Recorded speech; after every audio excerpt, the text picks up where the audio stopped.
numbers coming through the door. Any questions on the demographics? Yeah.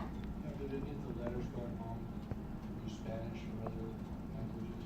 I would turn to were any letters in Spanish? Good question. We worked very closely. Oh, I'm sorry, James, this is yours. No, you go ahead. He's like leaning back. We worked very closely with our bilingual department, and Europe tried every time we would send something home that there would be at least a Spanish translation. And when we give our parent classes, we would ask the parents what language is their primary language, and if it was Hmong, Burmese, Karen, whatever it is, then we would have a translator there so we could communicate with the parents. So we were very sensitive to the fact that parents needed translation. And if they asked us for another language like Hmong, we would just send it out to get translated and get it to the family. Which may have been part of the reason that you didn't see a lower enrollment. Like, we didn't see that only like 9 of all ELL students, 9% of them were enrolled. We saw the same rates of 24-ish%. How were the students assigned to individual schools? Did the students sign up and go to schools closest to where they live, or were they more likely to sign up to go to schools that they already attended for the regular school year? Do we have that answer? They would be more likely to go to the school they attended in the regular school year, but there was only 2 schools. So the north side location, which was Morris Marshall, and the south side, which was Audubon. So typically, it was based upon what was closest to their residence. There were students that went to, for instance, to the Audubon site because the Morris Marshall site was a little bit more energetic, if you will, and they thought that they'd be more successful at the south side site. And then also the ELL students, I believe a number of them were moved to South Division because we didn't have the bilingual support that they did for their students. So we actually wound up with 3 sites? Well, the South Division was the general MPS site that wasn't traditionally, taking 9th and 10th graders only after they enrolled all their 11th and 12th graders. Does that make sense? But I think one key thing also is when you're picking a site, we pick sites that were on good bus lines for the north side. Like Morris Marshall is, there are all kind of buses in that area, and so no matter where kids were coming from, we knew that they could easily get to Morris Marshall. So it was more of a convenience thing because we knew our kids. Because some kids may not be there for the first section, they would arrive at hour 2 or the second block. And so we really wanted somewhere where it was convenient for the kids to be able to get to.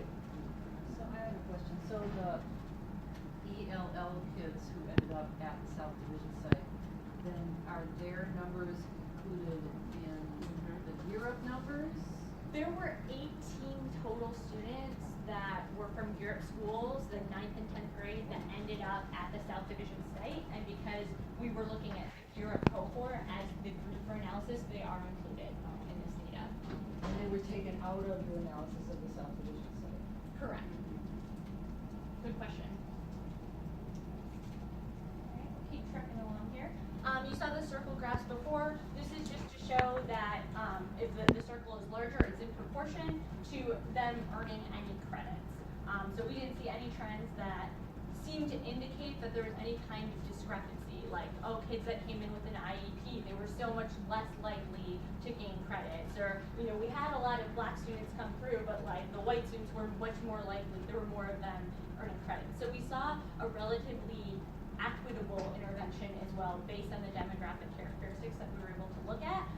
And the discrepancies that we saw seemed to be positive, that there were higher enrollment initially of African American and higher enrollment of students on free and reduced lunch, which I think people would probably feel good about, like that would be considered success in terms of the first level credits.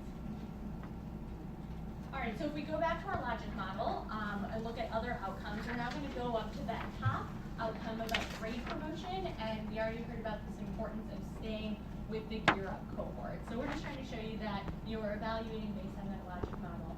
There were a few options coming into summer credit recovery that students could have had, and Mark was really helpful in helping us define this and do this in our analysis. But there were students who were already promoted, James had given an example, but maybe they failed a graduation requirement, or maybe they just failed any other class, so they were coming to make it up. But they were 9th graders, before summer, they were already maybe 10th graders, or 10th graders already promoted.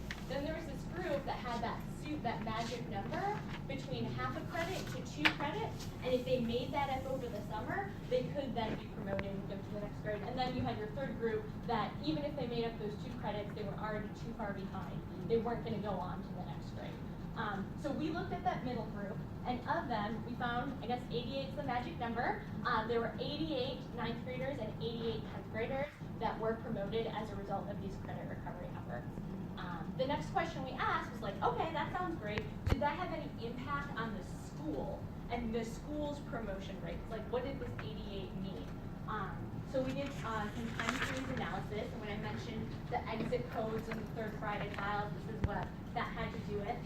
We started in 2010 and 11, and with just 9th grade students, you can see that there's a pretty big discrepancy between students in the Gear Up 9th grade schools, those 8 schools, that's the darker line, versus the other 9th grade schools, that's the higher line. Okay, and we know that, right? Because we know that these schools for Gear Up were targeted for a reason to, really try to get these students to succeed. So we had that gap, and what we see is the trend that as the district goes down or goes up a little bit, we see the same thing among both schools.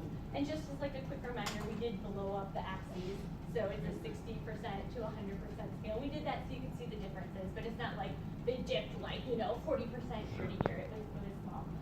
So I guess my question is, if this was a success and more students were promoted, what would you expect to see on this chart? Because this is where summer credit recovery was implemented, right here. And I'm about to show you the next year. Yeah, the purple line should go up. Okay, Yeah. so, all right, so we know what we're looking for. And we did see that. And we actually, because the rest of the district was going down slightly, it just so happened that we have even more contextual evidence to show that credit recovery was really helpful in promoting efforts. Because since it's already been following the trends, we should have expected that rate to go up. And that we closed the gap, or we didn't close the gap, the Gear Up team and those students who recovered the credits and worked their butts off with those teachers, they closed the gap to within 2%. So that's pretty exciting for 9th graders. Any questions on that? Good explanatory skills. So that takes us into 10th grade, and to see those trends, again, blown up scale, so we're only looking from 80 to 90%. There was like some kind of dip happening in 10th graders, but overall, what we see here is the dark line is our 10th grade Gear Up schools. It was slowly but steadily kind of going down, right? And again, we're looking for that kind of to go bump up. So credit recovery happened in 13-14, and then we found this. And this is super exciting because we actually have a crossover here. Yep, and I see someone noticing. So for the first time historically, since at least 2010, I guess we could go back further if we wanted to, the students in 10th grade in these Gear Up schools had a higher promotion rate. I mean, by 0.2%, but this is something to show that those 88 students did make a difference in that bump in those promotion rates. And here you can just see the two groups together because, as we know, 10th graders just tend to do better overall the longer someone's in school. Comments, questions, feedback?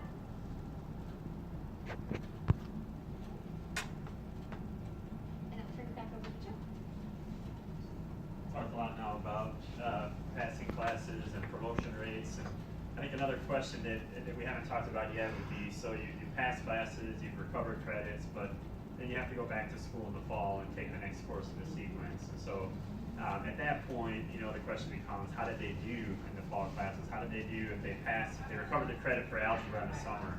How did they do in geometry in the fall? And I think we're doing okay on time, but if you wanted to just take a few minutes to maybe talk to the people at your table and discuss, how do you think that students who recovered credits in the summer did in the next